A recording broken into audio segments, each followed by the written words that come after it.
Colluded with New York Times to bury Tarmac meeting story. Freshly released documents that were gotten by the American Center for Law and Justice show multiple tools of the mainstream media purposefully colluded with Hillary's campaign and the Department of Justice to hide news reports of the Clinton-Lynch Tarmac meeting. The documents, part of a 100-page document released by the DOJ, clearly showed reporters from the Washington Post colluding with the Clinton campaign as well as Loretta Lynch's office to silence any reports that had to do with Obama's Attorney General and Bill Clinton meeting on a tarmac in Phoenix. Advertisement. The WAPO journalist, speaking of the tarmac meeting, told DOJ officials, "I'm hoping to put it to rest." A reporter from the New York Times made similar statements, saying he was being pressed into service and was forced to cover the story. A chain of emails between DOJ criminals displays their portion in the act of spinning the story to look good for Clinton and Lynch. There was even a senior aide who said that they also talked to an ABC producer. The producer made it clear that they weren't interested even if Fox News sprung the information. Advertisement. "Looks like all or most of the coverage are Fox," said another official.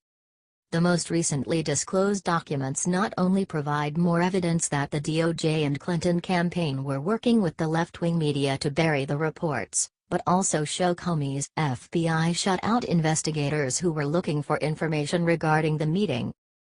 "The FBI replied to our legal demands that no records responsive to your request were located," said the ACLJ.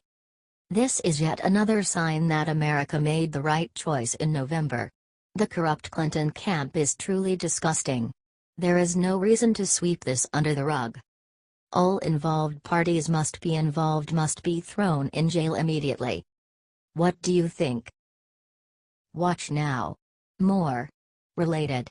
Breaking News 24. Treasonous GOP senators just stabbed Trump in the back in most spiteful manner. Globalists like Senator Lindsey Graham and Senator Cory Booker are showing their true goal in Senate. That is to obstruct. They are trying to limit the Trump administration's ability to fire Robert Mueller. Mueller is a Democratic and rhino puppet. Graham is just one of the GOP senators. The legislation would make a judge's approval necessary for the DOJ to fire Mueller or any other special counsel. Any appeal of that decision would go to the Supreme Court, according to the bill. Advertisement. Our bill allows judicial review of any decision to terminate a special counsel to make sure it's done for the reasons cited in the regulation rather than political motivation. I think this will serve the country well, Graham said in a statement. Booker added that special counsels should never be subjected to interference or intimidation because of where an investigation takes them. Numerous Democratic senators have supported the measure and they anticipate the second bill to be introduced later Thursday to limit Trump's ability as president. I've never seen the Senate do so much to limit president's powers. They didn't mind when Obama had king-like powers. Advertisement. Under the Graham-Booker bill, the Justice Department would have to start the process of trying to fire a special counsel by filing an action with the court and notifying both the House and Senate Judiciary Committees. The Justice Department would only be able to eliminate the special counsel after the court has issued an order finding misconduct, dereliction of duty, incapacity, conflict of interest or other good cause. Senators Tom Tillis and Chris Coons also introduced legislation earlier Thursday that would block Trump from being able to fire Mueller or any other special counsel appointed since mid-May. Well, it would seem that Graham and Tillis need to leave Senate and apologize to their constituents for wasting their votes on globalist scum. What do you think of this nonsense? Should the GOP senators like Tillis and Graham be voted out? Watch now. More. Related. Breaking News 24. Trump makes stunning deal on new Air Force One and even Chuck Schumer says good job. Prepare to be blasted with the Russian collusion revamping in the mainstream media. President Trump just revealed that one of the new Air Force One jets would be coming from somewhere else.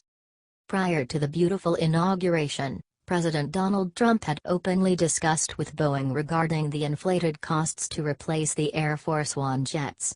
He promised to bring the costs to the taxpayers down when he chose the replacements. Advertisement. It seems that his promise is about to happen. The Defense News Organization said that the Air Force would finalize a deal with Boeing that would obtain two new 747-8 jets that were never taken to their original buyer. That initial purchaser was Russian airline Transaero, who declared bankruptcy and reneged on their purchase in 2015, just months after ordering the planes. Obviously, the planes were never delivered to them and instead were sent to the boneyard upon completion and after test flights, a massive aircraft storage and scrapyard in the Mojave Desert for older retired jets and new aircraft with no owners. Defense News commented that the Air Force most likely got quite a good deal by saving the two already built jets from the boneyard instead of having two new jets built from scratch. Advertisement. New, undelivered jets of this type are typically listed for around $390 million, though there will certainly be other costs post-purchase because of the security equipment that would need to be installed. Boeing spokeswoman Caroline Hutchison stated, "We're still working toward a deal to provide two 747-8s to the Air Force. This deal is focused on providing a great value for the Air Force and the best price for the taxpayer." The president is sticking by his promises, even though some of them are taking longer than desired. What do you think of this move? Watch now. More. Related. Breaking News 24. Sean Hannity under assault from left and it may cost him his job at Fox. Yay! The liberals have struck at Sean Hannity again. They are doing their best to get rid of him because his voice counters their nonsense. They aren't happy that Sean Hannity is a leading voice among numerous citizens questioning the investigation of the Seth Rich murder in 2016. Advertisement. The DC police ruled it a robbery gone wrong, but there was nothing stolen. In fact, he was shot in the back of the head.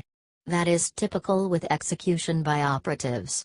Rich had information about Clinton and if it was leaked, she would have been in prison, so she made sure he was killed. Donna Brazile was a part of it as well. The liberals call the Hannity outlook as a conspiracy theory, but they still think that their Russian conspiracy is a legitimate outlook. The left is full of hypocrites and this displays that for sure. Advertisement.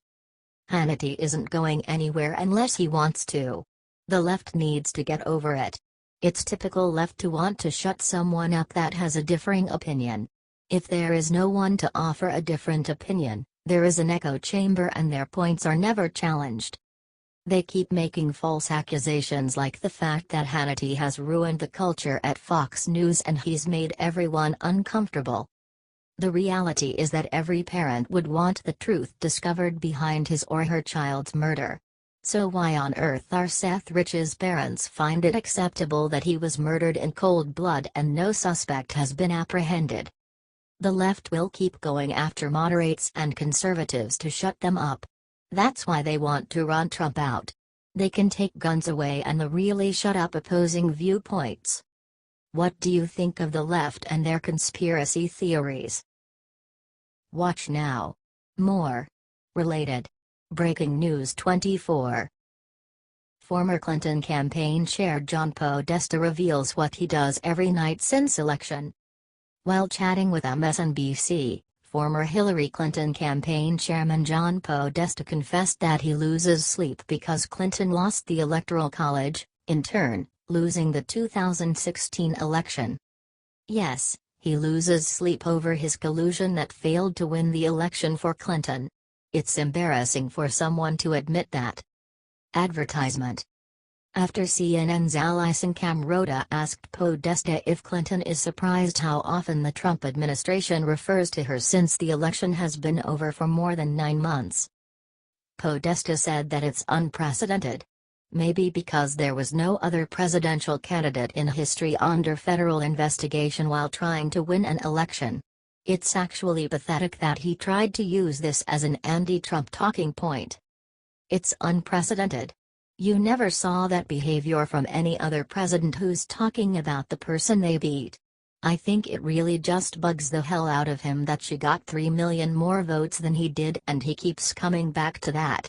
Obviously, we bear the burden of having lost the Electoral College, so I lose sleep about that every night. Advertisement. John Podesta seems to forget that the actions he took against the GOP and his own party. He helped rig the Democratic primaries and concocted the Russian collusion story to explain why Clinton lost. It's partly strategic to try to deflect attention from his problems, but I think she's really under his skin because he knows that in the popular vote, she beat him and beat him soundly, he added. Keep talking about the popular vote, loser. The Electoral College is there to prevent NYC and LA from determining who is the president for the rest of the nation. The fact that he thinks that two, even three if you include Chicago, cities should determine the president of the entire country is idiotic, to say the least. Watch now. More. Related. Breaking News 24. John McCain revives worst idea in history of Republican Party to spite Trump. Senator John McCain wants Congress to pass the Gang of Eight's massive amnesty bill when he goes back to Washington after undergoing brain cancer treatments. According to the Arizona Republic, McCain, before leaving Washington to get cancer treatments in Arizona, alleged had a discussion with the loser and Senate Minority Leader Chuck Schumer about working together again to force through the Gang of Eight bill. Advertisement. He joined Senators Susan Collins and Lisa Murkowski to fight the GOP-skinny repeal of Obamacare. McCain has always tried to be called an independent, but in fact, he has been a loser liberal for years. In fact, the 2008 election was truly a race between two Democrats. It's ridiculous that McCain is allowed to call himself a Republican. When discussing the Gang of Eight bill, McCain said that he wanted to put forth the same package that was passed by the Senate and never made it through the House. He seems to have forgotten that Trump will never sign it. Immigration reform is one of the issues I'd like to see resolved, McCain reportedly added. I've got to talk to him, Schumer, about when would be the best time. I think there are all kinds of deals to be made out there. I really do. Advertisement. McCain colluded with Schumer, Marco Rubio, Jeff Flake, Lindsey Graham, Dick Durbin, Bob Menendez, and Michael Bennet on the original Gang of Eight bill. They passed the bill in the Senate, but the House faced immense pressure from the conservative base of America. I think you have to consider that we do want high-tech people, but we also need low-skilled people who will do work that Americans want to do, John McCain reportedly said. I wouldn't do it. Even in my misspent youth, I wouldn't do it. What do you think about this? Watch now. More. Related. Breaking News 24. Jeff Sessions launches probe into Obama admin's DOJ slush fund payments to libs. An internal Department of Justice memo that was disclosed Friday shows that Attorney General Jeff Sessions is investigating the DOJ slush fund that was used for the left-wing groups that were installed by the Obama DOJ. The memo requests all portions of the DOJ to review the last 10 years of pay remittals made to non-governmental organizations as third parties in settlements. They are also looking to provide information to Rachel Brand. She is an associate AG. Advertisement. The Cyprus payments were a policy that was put in place to help corporate defendants. A lot of it was for civil rights suits. In recent years, more specifically during the Obama administration, the practice increasingly directed money to left-wing community organizing groups such as the now renamed National Council of La Raza, or the Race, a Latino racial advocacy group. The racist organization because is one of the leading voices in pushing mass illegal immigration. Yes, Obama funded them religiously. Advertisement. Attorney General Sessions, however, put a stop to the payments unilaterally in June, issuing a department-wide memo prohibiting all payments to third parties in settlements not under three narrow exceptions, for example, Genuine victim compensation. The announcement was widely heralded as a victory by conservatives. The new information from Jeff Sessions, dated July 28, goes even further. It is ordering the attorneys at the DOJ to review the history of the settlements and report every single payment they come across. They also want to see the payments that were agreed to but never paid. It all needs to be reported to Rachel Brand by the end of August. The exact long-term intent of this data collection effort could not be inferred from the memo. Yet another corrupt Obama program being probed into. It must be squashed as soon as possible. What do you think of this?